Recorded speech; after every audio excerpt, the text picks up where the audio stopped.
Halo, Assalamualaikum warahmatullahi wabarakatuh. Perkenalkan, nama saya Arkatul Ovia. Saya dari NIM 18063 11001100. Di sini saya akan menjelaskan apa sih itu WordPress dan bagaimana cara menginstalnya. Nah, saksikan video ini.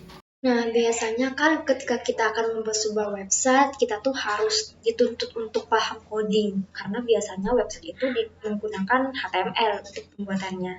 Kali ini kita akan membahas tentang cara membuat sebuah website tanpa kita harus paham coding terlebih dahulu.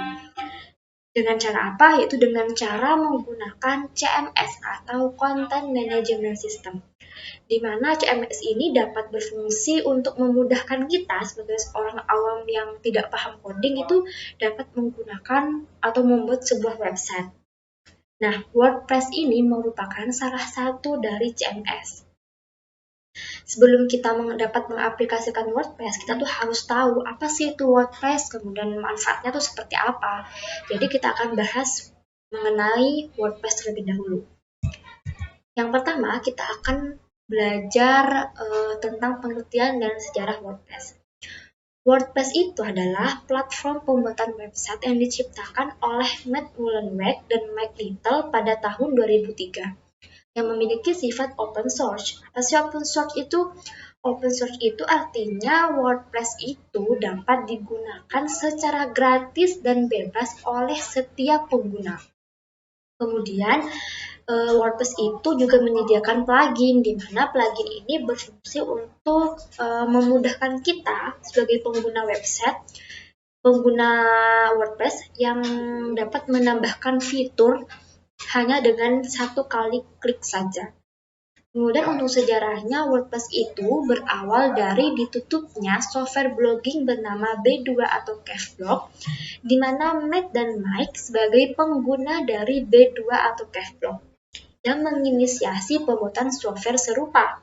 Dan di tahun 2004, kedua programmer itu berhasil merilis WordPress 1.0 dengan fungsi-fungsi dasar seperti yang dimiliki B2 atau Cavblog yang dimodifikasi.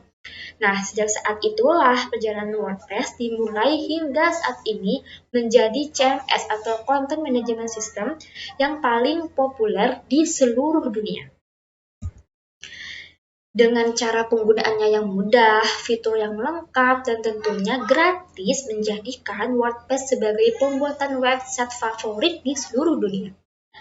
Dan WordPress ini mematahkan anggapan orang bahwa ketika kita membuat sebuah karya atau website dengan menggunakan wadah atau platform yang gratis, nanti hasilnya kualitasnya itu akan rendah. Dan WordPress ini mematahkan anggapan itu dengan membuktikan bahwa WordPress ini digunakan oleh berbagai perusahaan besar seperti Sony Music, Microsoft News Center, Bata, The Walt Disney Company, kemudian The New York Times Company, dan Mercedes-Benz, dan masih banyak lagi. Kemudian selanjutnya ada keuntungan dan kekurangan WordPress. Nah, keuntungannya ada 5. Yang pertama, ramah untuk pemula dan ahli. Jadi ramah di sini maksudnya adalah WordPress dapat digunakan oleh orang awam yang buta akan coding, yang tidak tahu sama sekali akan coding, dan dapat digunakan oleh yang ahli coding atau yang sudah biasa dengan coding atau bisa disebut dengan programmer atau developer seperti itu. Kemudian komunitasnya yang besar. Jadi 30% website di seluruh dunia, 30%-nya itu menggunakan WordPress. Jadi WordPress itu dinobatkan sebagai pemegang market share terbesar di platform seluruh dunia. Jadi WordPress ini bukan hanya platform gratis saja, tapi mereka juga membuktikan bahwa mereka terkenal di seluruh dunia, seperti itu. Kemudian yang ketiga, tersedia banyak tutorial. Jadi jangan khawatir bagi yang awam tentang WordPress, yang baru pemula sebagai pengguna WordPress. WordPress ini juga menyediakan tutorial. Jadi ketika kita akan belajar tentang WordPress dan cara menggunakannya, kita dapat menggunakan atau memanfaatkan tutorial yang ada tersebar di seluruh internet untuk dapat kita manfaatkan untuk membuat sebuah website seperti itu. Kemudian yang keempat, plugin yang melimpah. Jadi WordPress ini menyediakan ribuan plugin yang dapat digunakan oleh penggunanya secara yang gratis maupun yang berbayar, seperti itu. Jadi WordPress ini lengkap menyediakannya. Ada yang gratis, ada yang berbayar, seperti itu. Jadi pintar-pintarnya kita untuk menggunakannya, seperti itu. Kemudian yang kelima, selain plugin yang melimpah, WordPress juga menyediakan tema yang tidak kalah melimpahnya jumlahnya daripada plugin. Dan antara yang gratis maupun yang berbayar itu, yang gratis tidak menutup kemungkinan bahwa juga menarik dibandingkan dengan yang berbayar, tidak kalah menariknya, seperti itu. Kemudian untuk kekurangannya ada 3, itu dari segi keamanan, karena disebutkan tadi bahwa WordPress ini digunakan oleh 30% website di seluruh dunia dan tentunya akan semakin bertambah, maka tingkat keamanannya pun juga, ancaman tingkat keamanannya juga akan meningkat. Jadi misalnya ada hackers atau DDoS atau yang lainnya. Jadi sebagai pengguna kita harus cerdik dalam menggunakan WordPress, seperti itu. Kemudian ada dukungan pihak ketiga karena disebutkan lagi bahwa WordPress itu menyediakan plugin dan tema yang berbayar atau dengan yang gratis. Jadi sebagai pengguna kita harus pintar untuk memilih dan memilah plugin atau tema mana yang memiliki kualitas baik dan review yang baik, seperti itu.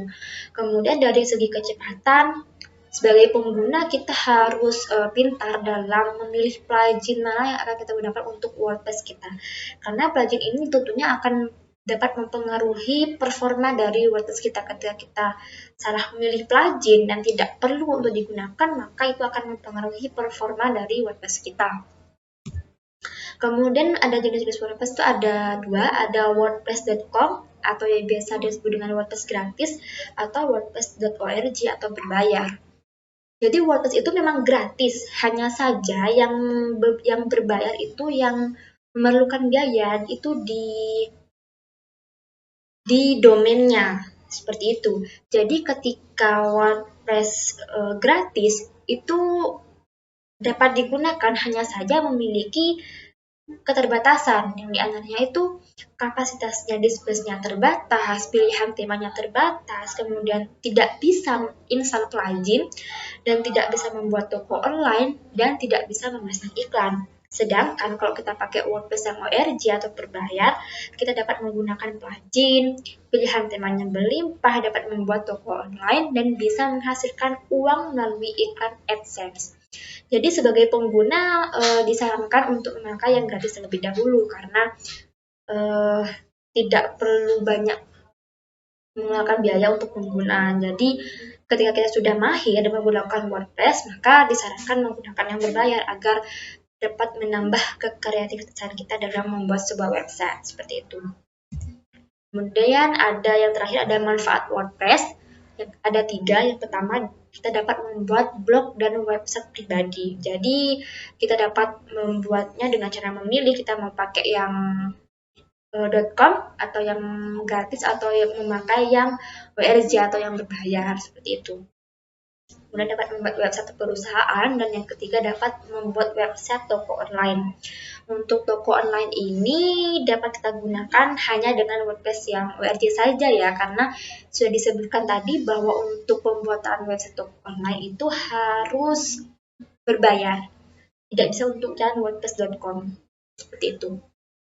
Jadi untuk kesimpulan dari materi ini adalah WordPress itu adalah solusi terbaik untuk membuat website baik bagi orang awam maupun developer dengan cepat, mudah, dan tanpa perlu memiliki pengetahuan coding.